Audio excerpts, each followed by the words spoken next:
नमस्कार दोस्तों, आप देख रहे हैं हिंद समाचार और मैं हूं आपके साथ ज्योति यादव।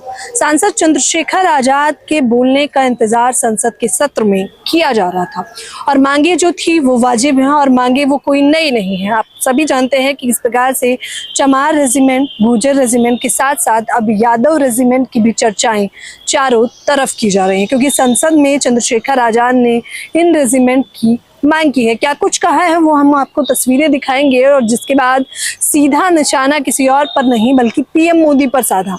चंद्रशेखर आजाद सबसे पहले क्या कुछ लिख रहे हैं अपने ट्विटर पर यानी एक्स पर, उस पर एक बार आप निगाह डालिए। वो लिखते हैं कि आज लोकसभा में ऑपरेशन सिंदूर और पहलगाम आतंकी हमले पर चर्चा के दौरान अपनी बात रखते हुए हैशटैग ऑपरेशन सिंदूर, हैशटैग पहलगाम हमला, हैशटैग सीज फायर और hashtag cease fire violation, Pahalgam आतंकी हमले की चर्चाएं तो चारों तरफ की जा रही हैं, जहां विपक्ष लगातार इस बात की मांग कर रहा था कि सबसे पहले अब ऑपरेशन सिंदूर और पहलगाम आतंकी हमले पर चर्चाएं की जाएंगी। आपने देखा कि किस प्रकार से मानसून सत्र के दौरान तमाम सांसद विरोध प्रदर्शन जब जमकर करने लगे, जिसके बाद बार बार सत्र को स्थगित किया जा रहा था। लेकिन देर सवेर ही सही चंद्रशेखर आजाद को जब बोलने का मौका मिला तो पहलगाम आतंकी हमले के साथ साथ ऑपरेशन सिंदूर पर भी सवाल उठाया और उन्होंने याद दिलाया कि किस प्रकार से सोफिया कुरैशी, कर्नल सोफिया कुरैशी, जिन्होंने ऑपरेशन सिंदूर को लीड किया था, व्योमिका सिंह को भी आप बखूबी जानते होंगे, जिनकी जाति को लेकर बवाल हुआ था,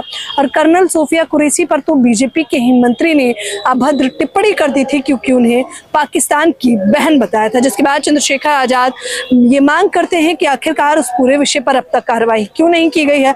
मंत्री जी ने माफी तक नहीं मांगी है। आप सोच कर देखिए कि इस्तीफे की मांग की जा रही थी, मंत्री जी को एहसास तक नहीं हुआ कि माफी मांग लेनी चाहिए। उसके बाद वो आगे यहाँ तक कहते हैं कि ऑपरेशन सिंदूर की जब बात हो ही रही है, पहलगाम आतंकी हमले की बात हो ही रही है, तो मैं चाहूंगा कि हमारे तमाम देशभक्त जो सेना में कार्यरत हैं उनके बारे में सरकार को गौर करना चाहिए, उनकी व्यवस्था के लिए सरकार को ध्यान देना चाहिए। और साथ ही साथ वो कहते हैं चमार, यादव, गुर्जर रेजिमेंट बनाए सरकार। चंद्रशेखर आजाद की ये बड़ी मांग है जो संसद सत्र में वो लगातार करते रहे हैं। वो कहते रहे हैं कि किस प्रकार से चमार रेजिमेंट की बहाली कर दी जानी चाहिए और इसके साथ ही साथ गुर्जर रेजिमेंट और यादव रेजिमेंट पर चर्चाएं होनी चाहिए, देना चाहिए। उसकी वजह भी वो वाजिब बताते हैं। वो कहते हैं कि अगर इस समुदाय को, इस तबके को रेजिमेंट दिया जाएगा तो वो अपना गौरव दिखाएंगे, वो देशभक्त बनेंगे और परचम लहराएंगे। फिर तो पाकिस्तान छोड़िए, चंद्रशेखर आजाद कहते हैं कि चीन की भी